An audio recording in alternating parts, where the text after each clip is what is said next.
Olá, boa noite. Boa noite. O ex-presidente Jair Bolsonaro foi declarado inelegível pelo Tribunal Superior Eleitoral.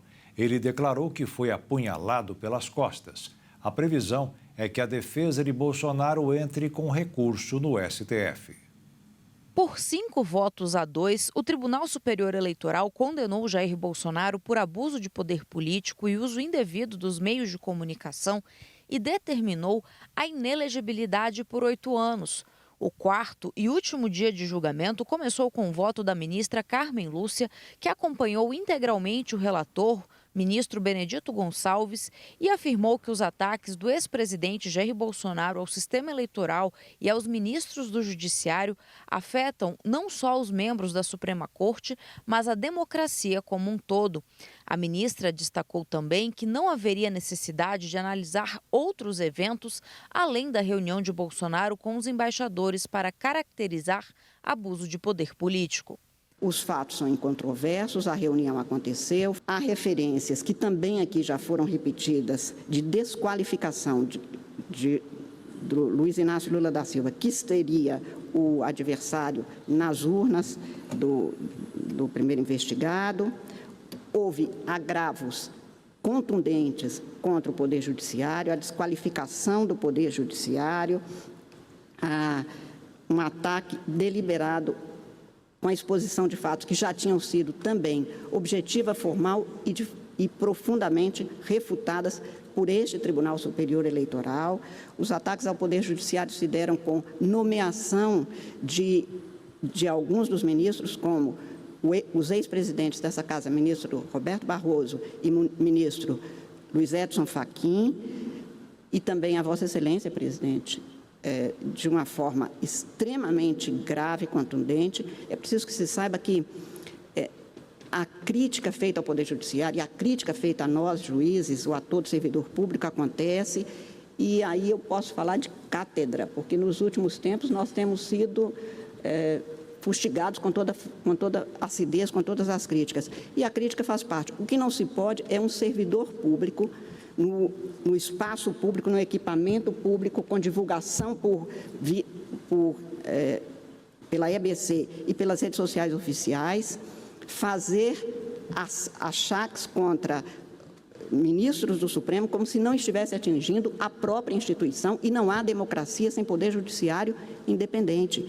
A alegação que é feita sem que houvesse provas, nem contra o processo eleitoral, nem contra a Justiça Eleitoral, nem contra os ministros dessa Casa, não tinha razão de ser, a não ser efetivamente desqualificar a própria Justiça Eleitoral e o próprio Poder Judiciário, e com isso atacar-se a democracia. Cássio Nunes Marques defendeu a segurança e a funcionalidade das urnas eletrônicas, mas afirmou que a reunião teve o objetivo de provocar discussão pública sobre o processo eleitoral junto à Corte.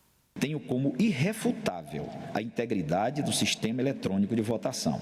Nada obstante, retornando ao objeto desta ação, considero que a atuação de Jair Messias Bolsonaro no evento sob investigação não se voltou a obter vantagem sobre os demais contendores no pleito presidencial de 2022. Tampouco faz parte de tentativa concreta de desacreditar o resultado da eleição.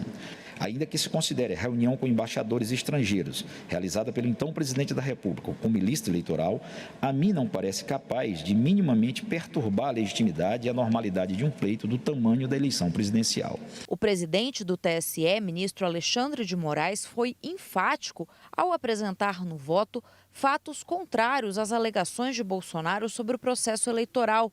Moraes disse que a resposta dada pelo TSE ao caso de Bolsonaro confirma a fé na democracia e criticou a desinformação produzida pelo que chamou de milícias digitais. Não há aqui nada de liberdade de expressão.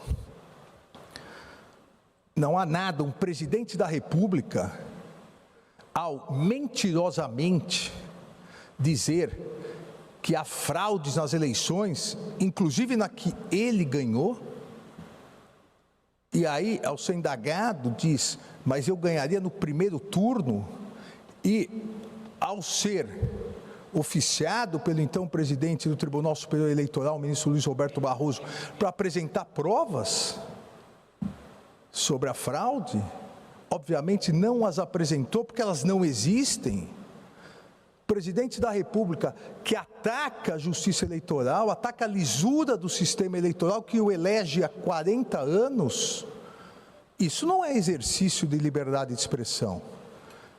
Isso é conduta vedada. E, ao fazer isso, utilizando-se do cargo de presidente da República, do dinheiro público, da estrutura do Palácio da Alvorada, da TV pública, é abuso de poder. E ao preparar tudo isso para imediatamente bombardear o eleitorado via redes sociais, uso indevido dos meios de comunicação. Assim que terminou o julgamento, Jair Bolsonaro deu uma declaração afirmando que levou uma facada nas costas e que o Brasil caminha para uma ditadura. O ex-presidente poderá recorrer ao Supremo Tribunal Federal, já que, pela decisão do TSE, ele só poderá concorrer a uma eleição em 2030, quando tiver 75 anos. A inelegibilidade começa a valer a partir do primeiro turno da eleição do ano passado e segue, portanto, até o dia 2 de outubro de 2030, data anterior ao primeiro turno previsto para a eleição daquele ano.